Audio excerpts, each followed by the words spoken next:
दोस्तों अगर आपके एडसेंस में भी कुछ इस तरह का नोटिफिकेशन आ रहा है रेड कलर में, जहाँ पे दिखाया जा रहा है कि आपको सिंगापुर टैक्स इन्फॉर्मेशन फिल करनी है, एक फॉर्म फिल करना है, तो ये वीडियो आपके लिए खास लेकर आया हूँ, जहाँ पे मैं आपकी सारी कन्फ्यूजन दूर करने वाला हूँ। क्योंकि इससे पहले दोस्तों हमने यूएस टैक्स फॉर्म भर रखा है, उसके बावजूद भी कई सारे ऐसे लोग हैं जिनके एडसेंस में इस तरह का नोटिफिकेशन दिया जा रहा है। इस नोटिफिकेशन को लेकर के बहुत सारे लोग कन्फ्यूजन में हैं कि हमने तो यूएस टैक्स इन्फॉर्मेशन का फॉर्म जो है वो पहले ही भर रखा है, हमारी पेमेंट भी आ रही है, और जब हमारी पेमेंट यूएस से आती है और उसका टैक्स इन्फॉर्मेशन हमने ऑलरेडी फिल किया हुआ है, सबमिट किया हुआ है, तो फिर ये सिंगापुर टैक्स इन्फॉर्मेशन क्यों मांगा जा रहा है। दोस्तों ये जो टैक्स इन्फॉर्मेशन मांगा जा रहा है अभी सारे यूट्यूबर के एडसेंस में नहीं आया है। कुछ लोग ऐसे हैं जिनके एडसेंस में इस तरह का नोटिफिकेशन दिया जा रहा है, जहाँ पे सिंगापुर टैक्स इन्फॉर्मेशन मांगा जा रहा है। मेरे एडसेंस में भी इस तरह का नोटिफिकेशन आया है, मैंने इसके बारे में काफ़ी पता किया और जो मुझे जानकारी मिली मुझे लगा कि आप लोगों के साथ भी शेयर करना चाहिए, क्योंकि इस तरह की वीडियो जो है वो यूट्यूब पे अभी बहुत कम वीडियो हैं, बहुत कम लोगों ने इस पर वीडियो बनाई है, क्योंकि ये नोटिफिकेशन जो है वो बहुत कम लोगों के एडसेंस में आ रहा है। तो दोस्तों बात करते हैं कि इससे पहले करीब 1 या 1.5 साल पहले मैंने यूएस टैक्स इन्फॉर्मेशन भरा था। जब मैंने टैक्स इन्फॉर्मेशन भरा था तो वो जो नोटिफिकेशन था वो भी सेम नोटिफिकेशन था, इस तरह से रेड कलर में नोटिफिकेशन आ रहा था, जहाँ पे ऐड टैक्स इन्फॉर्मेशन आता है और आपको वहाँ पे जो है जिसके नाम से एडसेंस होता है, जिसके अकाउंट में पेमेंट लेनी होती है, उसी की डिटेल आपको वहाँ पे भरनी होती है। बेसिकली अपनी पैन कार्ड का इन्फॉर्मेशन वहाँ पे डालना होता है। अभी करीब 1.5 साल के बाद मुझे इस तरह का नोटिफिकेशन आ रहा है जिसमें ये सिंगापुर टैक्स इन्फॉर्मेशन भी मांग रहा है।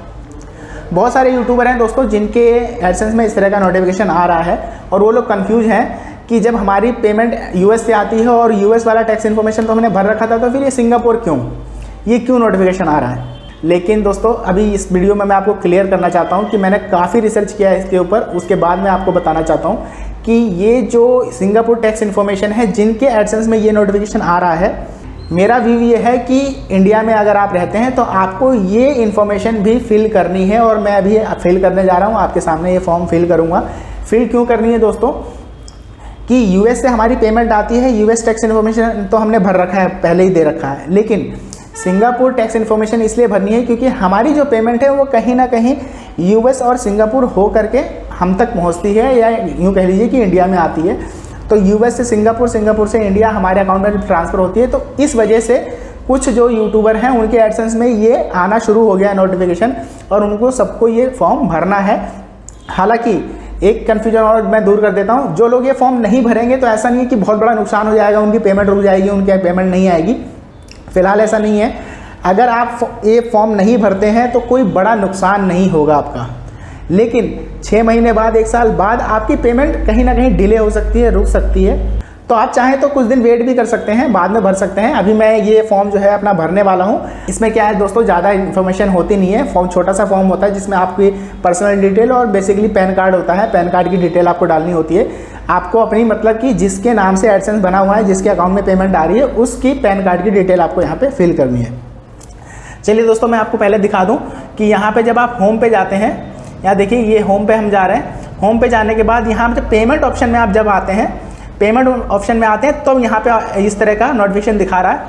अगर मैं यहाँ से यूट्यूब इंडिया यूएस डॉलर पे क्लिक करता हूँ तो देखिए यहाँ पे किसी भी तरह का कोई नोटिफिकेशन नहीं है, और मेरी पेमेंट जो है वो यहीं से आती है। अभी 10 या 12 तारीख में मेरी जो यूट्यूब से पैसे होते हैं वो यहाँ ट्रांसफ़र हो जाते हैं एडसेंस में, और 22 या 23 तारीख में मेरे अकाउंट में पैसे आ जाते हैं। लेकिन जब इस पर हम क्लिक कर रहे हैं दोस्तों, देखिए एडसेंस इंडिया डॉलर, तो इस पर इस तरह का नोटिफिकेशन आ रहा है। अगर इस पर हम क्लिक करते हैं, रेड वाले बटन पे इस पर क्लिक करते हैं, तो देखिए यहाँ पे आपको 2-3 चीज़ें मिलती हैं। To avoid any delay on your payout and to make sure the right amount of tax is withheld, make sure to be provide your tax information. तो इस तरह से ये टैक्स इन्फॉर्मेशन भरनी है। सिंगापुर वाली, यहाँ पे देखिए यूनाइटेड स्टेट वाला जो यूएस टैक्स फॉर्म होता है वो हमने पहले से भर रखा था, जो कि यहाँ पे अप्रूव्ड दिखा रहा है। उसके बाद यहाँ पे अगर आप जाएंगे तो देखिए your tax may be required because your पे out come from this country, तो इसलिए आपको ये फॉर्म भरना है। तो आप यहाँ पे हम ऐड टैक्स इन्फॉर्मेशन करेंगे और यहाँ से इस फॉर्म को स्टार्ट करेंगे। यहाँ पे फॉर्म के बारे में बताया जा रहा है कि अगर आपको कुछ अपलोड करना है तो PDF, PNG, JPG होना चाहिए। स्टार्ट फॉर्म करेंगे। आगे मैं आपको डिटेल में बता दूंगा कि जो अपलोड करना है वो किस तरह से अपलोड करना है। तो सबसे पहले यहाँ पे आता है जब भी आपको बताना है कि आपका ये बिजनेस है, कॉरपोरेशन है, इंडिविजुअल है, तो क्योंकि इंडिविजुअल है इस पर क्लिक कर देंगे। Do you have permanent establishment in Singapore? No. उसके बाद are you registered for Singapore good and services GST? No. ये ऑप्शनल है दोस्तों, इसको हम ऐसे ही छोड़ देंगे। यहाँ पे आ जाइए, सबसे ज़रूरी है दोस्तों टैक्स एग्जेम्पशन।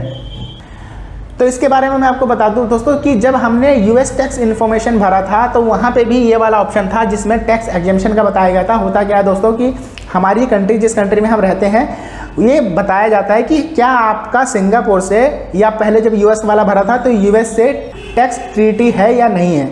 अगर टैक्स ट्रीटी नहीं है तो आपको यहाँ पे नो करना है तो यस करना है। तो बेसिकली इंडिया का US से भी टैक्स ट्रीटी है, तो हमने वहाँ उस वाले फॉर्म में भी यस किया था और यहाँ पे भी हमको यस ही करना है। Are you eligible for tax exemption? Yes, क्योंकि हमारा सिंगापुर से टैक्स ट्रीटी है। उसके बाद आता है दोस्तों यहाँ पे कंट्री आपको फिल करनी है। आप जो जिस भी कंट्री में है, इंडिया से हैं, यहाँ पे ऑटोमेटिक इंडिया आ जाता है, आपको फिल करने की जरूरत नहीं होती है। उसके बाद यहाँ पे अपलोड आ रहा है जिसमें बताया जा रहा है कि आपको यहाँ पे PDF, PNG या फिर JPEG में आपको जो है डॉक्यूमेंट अपलोड करना है, जिसका साइज मैक्सिमम 50 MB होना चाहिए। तो यहाँ पे मैं पैन कार्ड अपलोड कर देता हूँ। मैंने पैन कार्ड यहाँ पे अपलोड कर दिया, ये देखिए। उसके बाद आता है एक्सपायरी डेट। अब इस एक्सपायरी डेट में दोस्तों बहुत सारी कन्फ्यूजन होती है, बहुत सारे लोग कन्फ्यूज होते हैं कि एक्सपायरी डेट क्या है। अरे लाइसेंस में एक्सपायरी डेट होती है, पासपोर्ट में एक्सपायरी डेट होती है, पर पैन कार्ड में तो एक्सपायरी डेट होती नहीं है। तो अगर आप यहाँ पे पैन कार्ड अपलोड कर रहे हैं तो पैन कार्ड में एक्सपायरी डेट नहीं होगी तो क्या डालेंगे। बहुत सारे लोग फॉर्म भरते हुए यहाँ पे जो है कंफ्यूज हो जाते हैं। तो मैं आपको बता दूं कि इससे पहले जब US टैक्स इन्फॉर्मेशन हमने भरा था, आपको वहाँ चले जाना है, आपको उस फॉर्म में चले जाना है। जैसे कि मैं यहाँ पे आपको दिखा देता हूँ, ये देखिए यहाँ पे जब आप जाएंगे इस तरह से, तो यहाँ पे आपको दिखाई देगा एक्सपायरी ऑन दिसंबर 31, 2024। इस तरह से डेट दिखाई देगी। सबकी डेट अलग अलग हो सकती है, किसी की 2024 होगी, किसी की 25, किसी की 26। तो ये वाली डेट आपको वहाँ पे डाल देनी है, जो कि यहाँ पे टैक्स इन्फॉर्मेशन में ऑलरेडी दिया गया है हमारे US टैक्स इन्फॉर्मेशन में। ये आप डिटेल आपको US टैक्स इन्फॉर्मेशन में मिल जाएगी। तो ये वाली डेट हम यहाँ पे फिल कर देते हैं। तो इस तरह से ये डेट फिल करने के बाद आपको ये फॉर्म सबमिट कर देना है। जैसे आप इसको सबमिट करेंगे, सबमिट करने के बाद आपकी डिटेल जो है वो सेव हो जाती है। थोड़ी देर के बाद आपको कोई एरर मिल सकता है, अगर मिलता है तो उसके बारे में मैं बता रहा हूँ, क्योंकि फर्स्ट टाइम मैं फॉर्म भर रहा हूँ, मुझे पता नहीं है मुझे वो एरर मिलेगा या नहीं मिलेगा। तो यहाँ पे आप देखेंगे कि टैक्स जो है वो एक्सेप्टेड कर लिया गया है। यहाँ पे आप देख रहे हैं your tax information has been accepted. यहाँ पे सिंगापुर देख रहे हैं, ठीक है। तो सिंगापुर वाला भी एक्सेप्टेड हो गया है और यहाँ पे यूनाइटेड स्टेट वाला भी एक्सेप्टेड है, अप्रूव्ड है। तो कहने का मतलब इतनी छोटी सी इन्फॉर्मेशन है दोस्तों। ये फॉर्म जो है छोटा सा फॉर्म है, इसको आपको फिल कर देना है। अगर नोटिफिकेशन आपके एडसेंस में आ रहा है तो आप इसको फिल कर दीजिए। फिल करने से दोस्तों आपका कोई भी नुकसान नहीं है। अगर आप नहीं भी फिल करते हैं तो आप 2 महीना, 4 महीना, 6 महीना रुक के भी फिल कर सकते हैं। इसके लिए आपकी पेमेंट जो है वो अकाउंट में आती रहेगी, पेमेंट आपकी रोकी नहीं जाएगी।